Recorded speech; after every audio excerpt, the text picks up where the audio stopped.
Contract वाली बहू। नरेश की माँ अपने बेटे से मिलने दिल्ली आ रही है। इस बात का पता चलते ही नरेश के दिल में हलचल मच जाती है। नरेश अपनी माँ के स्वागत की तैयारी में लग जाता है। साथ ही उसे डर भी सताने लगता है कि उसकी माँ कहीं अपनी पुरानी जिद पर फिर से बैठ ना जाए। हे भगवान, इस बार बचा लो, अगले साल पक्का माँ की जिद पूरी कर दूंगा। तभी दरवाजे की घंटी बजती है। नरेश दरवाजा खोलता है तो सामने अपने मकान मालिक को देखकर हैरान हो जाता है, क्योंकि उनके साथ एक सुंदर सी लड़की भी थी। अब नमस्ते अंकल, कुछ काम था, मुझे बुला लेते। आपने क्यों कष्ट किया? अरे नहीं नहीं, इसमें कष्ट कैसा, मैं तो बस तुम्हें रीना से मिलवाने आया था। आज से रीना तुम्हारे साथ इसी फ्लैट में रहेगी। अंकल, कोई लड़का फ्लैटमेट नहीं है? एक अनजान लड़की के साथ रहना मेरे लिए थोड़ा अजीब होगा।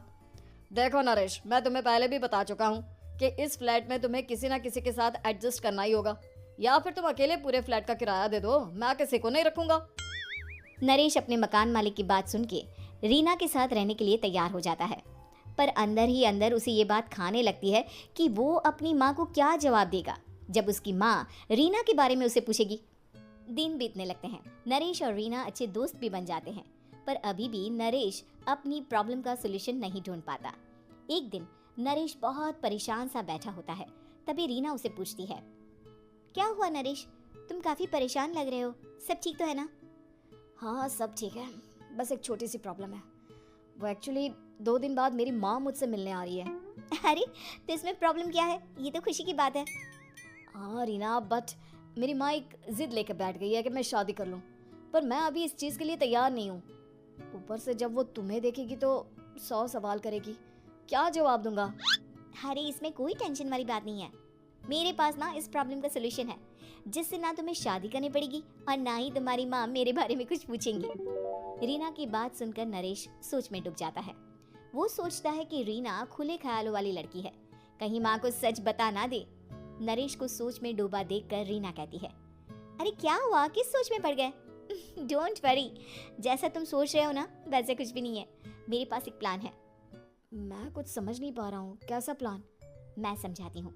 हम ना एक कॉन्ट्रैक्ट मैरिज कर लेते हैं। फिलहाल मेरे पास जॉब नहीं है, तो तुम इस रूम का किराया दे देना जब तक तुम्हारी माँ यहाँ रहेंगी, सिर्फ तब तक। और तुम अपनी माँ से कह देना कि मैं तुम्हारी पत्नी हूँ, इससे वो मेरे यहाँ रहने पर कोई सवाल भी नहीं करेंगी। अरे बात तुम्हारी ठीक है, पर माँ से झूठ बोलना, ना ना बाबा, मैं ये रिस्क नहीं ले सकता। कोई और आइडिया दो ना तुम। देखो मंजूर हो तो बोलो, वरना सच बता दो, मुझे कोई प्रॉब्लम नहीं है। रीना की बात सुनकर नरेश सोच में डूब जाता है।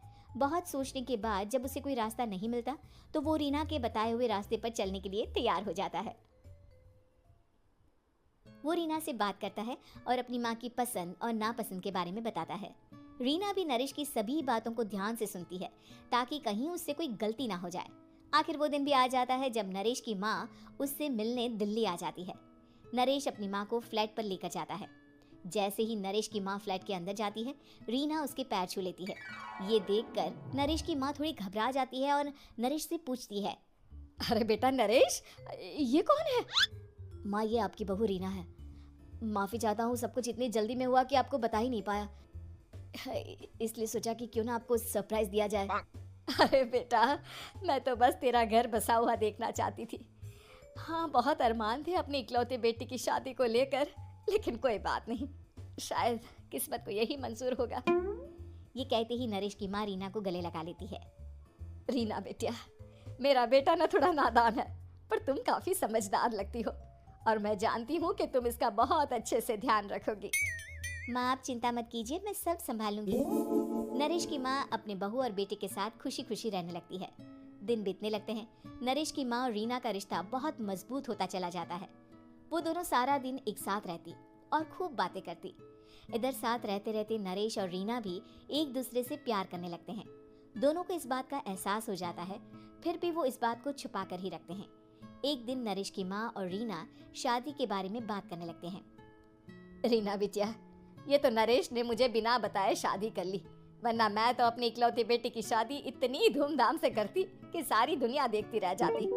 अच्छा माँ, आप ऐसा भी क्या करती नरेश और मेरी शादी में जो दुनिया देखती रह जाती? अरे बिटिया, एक माँ के अरमान तुम अभी नहीं समझोगी। मैं तो अपनी बहू को एक रानी की तरह लेकर आती और शादी भी बिल्कुल शाही अंदाज में करती। पर मेरे तो सारे अरमान ऐसे ही रह गए। खैर, मुझे तो अपने बेटे और बहू की खुशी चाहिए बस। ये कहते हुए नरेश की माँ की आंखों में आंसू आ जाते हैं। रीना भी ये सुनकर ख्यालों में खो जाती है, क्योंकि वो भी मन ही मन खुद को नरेश की पत्नी और उसकी माँ की बहू मानने लगी थी। शाम को जब नरेश ऑफिस से घर आता है तो रीना खुद को रोक नहीं पाती और नरेश के सामने उसकी माँ को अपने और नरेश के रिश्ते का सारा सच बता देती है। रीना की बात सुनकर नरेश की माँ दोनों से बहुत नाराज हो जाती है और घर वापस जाने की बात करने लगती है। तुम दोनों ने मुझसे सच छुपाकर बहुत ठेस पहुंचाई है मुझे। अब तुम लोगों के साथ नहीं रहना चाहती मैं। कल ही वापस चली जाऊंगी अपने घर। माँ, मुझे माफ कर दो।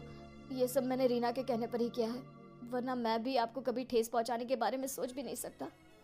हाँ माँ, हमने ये सिर्फ आपका दिल रखने के लिए किया। प्लीज हम दोनों को माफ कर दीजिए। तुम दोनों ने मेरे अरमानों के साथ खिलवाड़ किया है, और वैसे भी मुझे अपने बेटे के लिए एक अच्छी लड़की ढूंढनी है, इसलिए मेरा यहाँ से जाना ही बेहतर होगा। माँ की ये बात सुनकर रीना खुद को रोक नहीं पाती। माँ, क्या मैं आपके घर की बहू बनने लायक नहीं हूँ? रीना की बात सुनकर नरेश हैरान रह जाता है। नरेश की माँ भी कुछ समझ नहीं पाती। मैं कुछ समझी नहीं, आखिर तुम कहना क्या चाहती हो? माँ, मैं वो नरेश से बहुत प्यार करती हूँ और साथ ही साथ मैं आपको भी अपनी माँ मान बैठी हूँ। आज जब आपकी बातें सुनी तो खुद को रोक नहीं पाई, इसलिए सारा सच आपको बता दिया। रीना की बात सुनकर नरेश की माँ की आंखों में आंसू आ जाते हैं और वो अपने बेटे नरेश और रीना को गले लगा लेती है। मेरे घर की बहू तो सिर्फ रीना बिटिया ही बनेगी। मैं आज ही तुम दोनों की शादी की तारीख निकलवा दूंगी, बस एक बार तुम्हारे घर वाले मान जाए। उसी दिन रीना के माता पिता भी उनके फ्लैट पर आ जाते हैं। दोनों परिवार आपस में बैठकर बातें करते हैं और शादी के लिए राजी हो जाते हैं। रीना भी कॉन्ट्रैक्ट फाड़ देती है और कहती है, सही मायने में मैं अब बहू बनूंगी। अब तक तो सिर्फ कॉन्ट्रैक्ट वाली बहू थी।